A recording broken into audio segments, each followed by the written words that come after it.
Without further ado, please help me welcome and honor our very first Hmong judge ever elected in the nation, Judge Christy from Milwaukee. These were my first English words. My family came from a refugee camp in Thailand when I was 6. Pepsi was the sweetest taste we children had ever experienced. Hardships, hard work, education, family, and faith have all been unifiers in my life. Today, I am a successful, experienced attorney, and I'm running for judge on the Milwaukee County Circuit Court. Freedom cannot triumph without justice for all.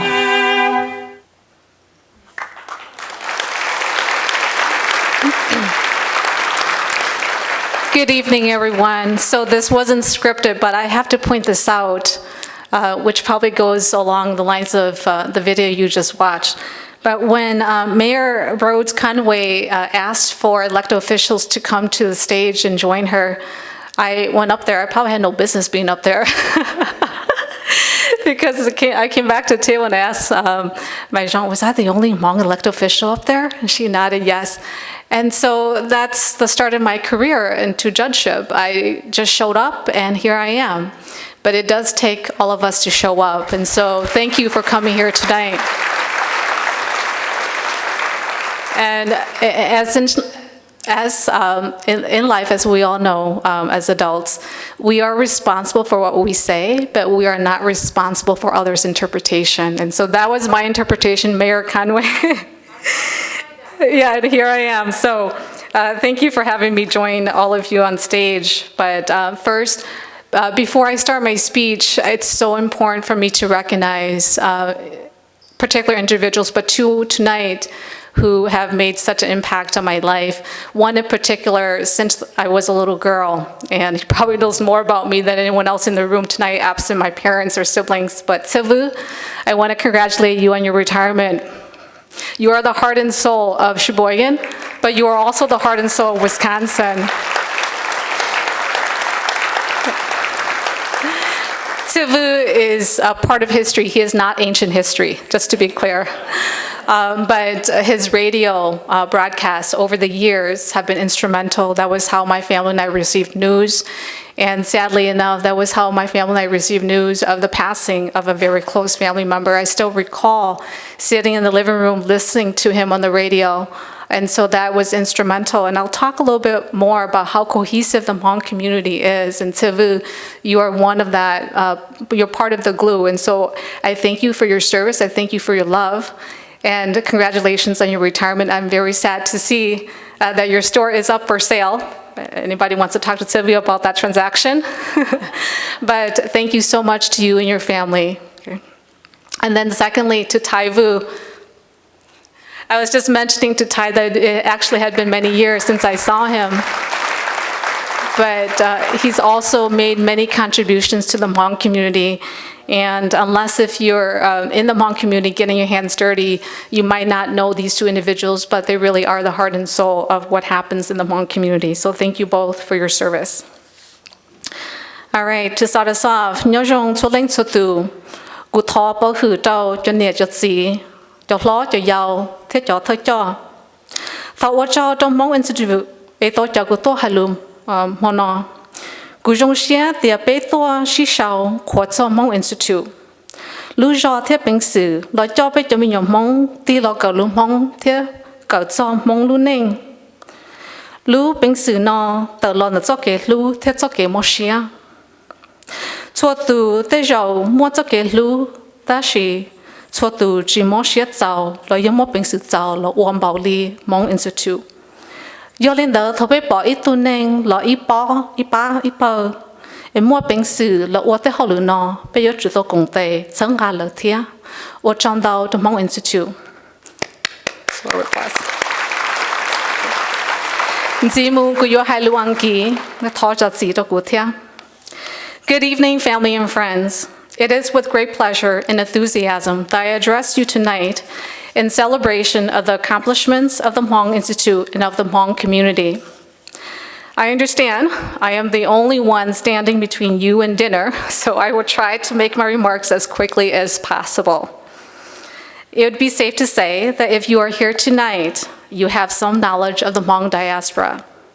You are probably aware of the fact that Hmong people immigrated to the United States some 46 years ago, that Wisconsin is home to the third largest concentration of Hmong, and that the Hmong voters make up the largest Asian vote in Wisconsin, or that the Hmong community continues to achieve many first milestones, such as Suni Lee being the first Hmong American to win gold in gymnastics for the United States at the Olympics.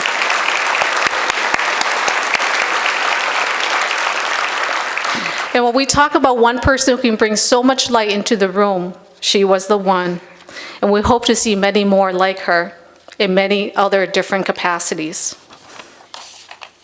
My story, which was so well captured in my campaign video, is not uncommon. As a matter of fact, it is a story shared by many Hmong immigrants. Just recently, there was an article about Suni, who during an interview was only able to say in Hmong, "Hello, my name is Sunisa Lee. Nyojong Kulumbehu Sunisa Lee."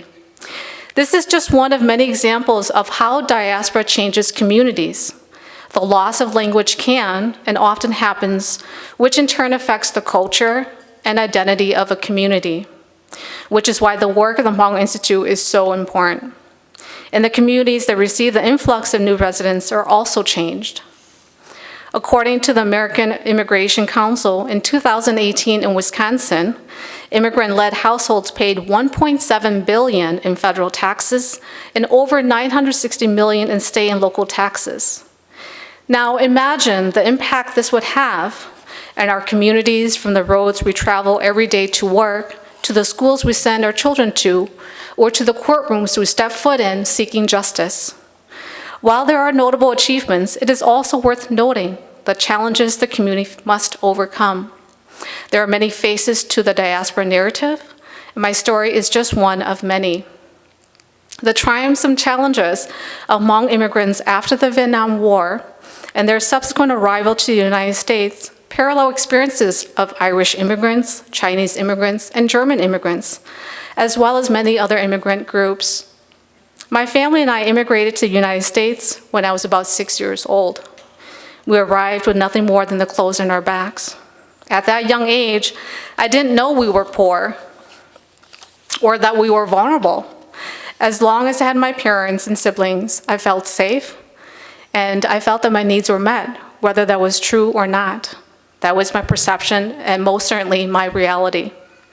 Another experience shared by many immigrants, in particular Hmong immigrants, is educational attainment and achievement.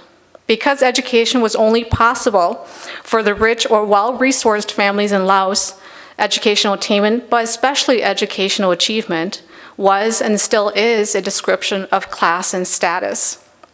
So one would think that Hmong families would be elated to learn that in the United States, public education is available for all children. And more than that, education is compulsory.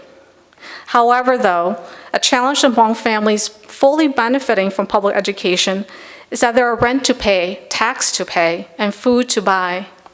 Families in Thailand and Laos often did not have to pay rent or pay property tax on the land they built their homes on.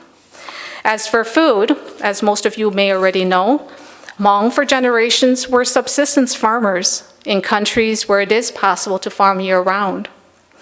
The resulting issue from this example is that the parent or parents must work outside the home to provide for the family, which affected the way children were raised and the lack of or absence of parental figures.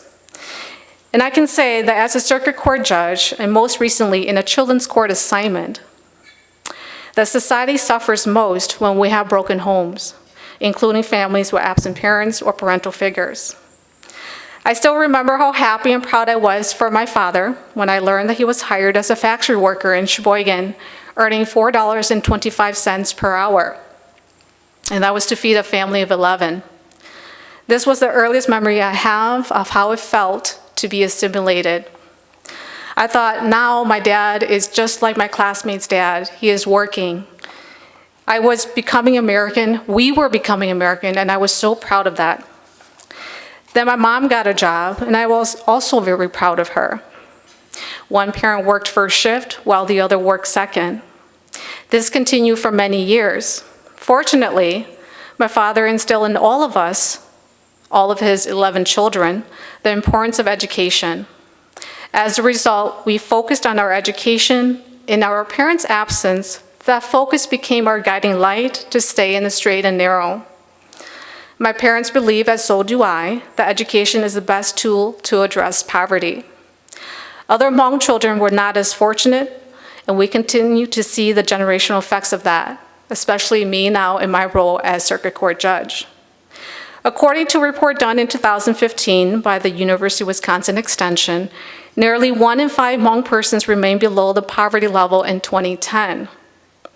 Although this figure is outdated, I surmise that it remains true that a significant number of Hmong remain below the poverty level. Now, if you couple that with the fact that we've only been here 46 years, perhaps it is digestible, but nonetheless, it is unacceptable.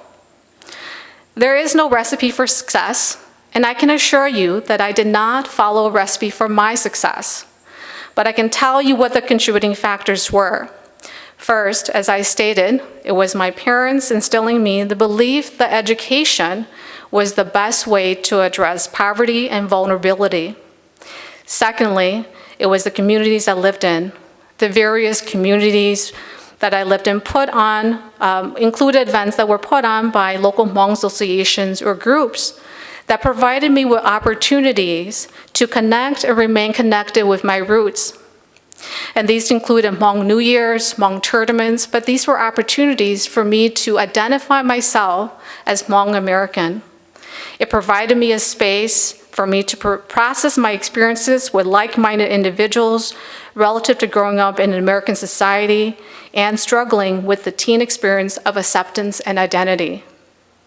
Then there was a greater community that provided me with mentors and many opportunities to learn the skills necessary for my success in school and in the workforce. My mentors included teachers and managers, individuals who, out of the kindness of their hearts, spent the time to get to know me, to understand my needs, to understand my deficits, and how they could help me bridge those gaps. They directed me to programs and opportunities I did not know existed. As they say, you only know what you know, and when you don't know much, you cannot devise a plan to achieve your goals. My mentors helped me put pieces of my plans together to get where I am today. Goals without a plan is just a wish, and I knew, even as a young child, that I wanted to do more than just wish, and mentors helped me to do that. Many of us in the rooms tonight, we want to do more than just wish. We are never too old or too young to have mentors. At the heart of mentorship is networking. A robust network is like a robust plan to achieve your goals. Each of us tonight know of someone who can be of help to someone else. It is just a matter of connecting the one who is in need to the one who has the resource. When we do this, it strengthens our community. The power of networking was behind my successful judicial campaign. Take, for example, the cohesiveness of the Hmong community. Word certainly travels faster and further in the community, in the Hmong community. And during my campaign, meeting with just a few people had the effect of reaching about 100 people. That cut down my efforts in terms of time and resource commitment, and that helped me greatly. This has always been the strength of the community. As I stated, my story is just one of many that make up the Hmong diaspora. For the Hmong community to thrive, it is important to have a safe space for us to continue to share our stories, to add to the American narrative with the contributions we've made and will continue to make. And equally important for all of us to recognize that behind the notable achievements, there remain many challenges. Challenges that call on the Hmong community to itself to provide opportunities for community members to connect with their roots, and the greater community to engage with the Hmong community through efforts such as networking. No matter where one goes, or where one may end up establishing a home, there is a certain truth to a community's likelihood to thrive, which is eloquently stated by Ms. Coretta Scott King, in which she said, "The greatness of a community is most accurately measured by the compassionate actions of its members." Thus, tonight, as we celebrate the achievements of the Hmong Institute and the Hmong community, it is also an acknowledgement that the Hmong diaspora, at least here in the United States, is affected in large part by the compassionate action of community members, just like all of you here tonight.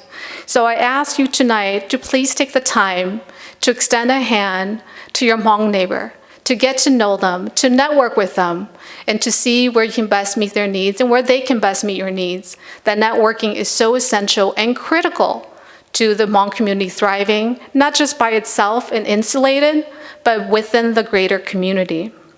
And so I leave you with one last parting thought.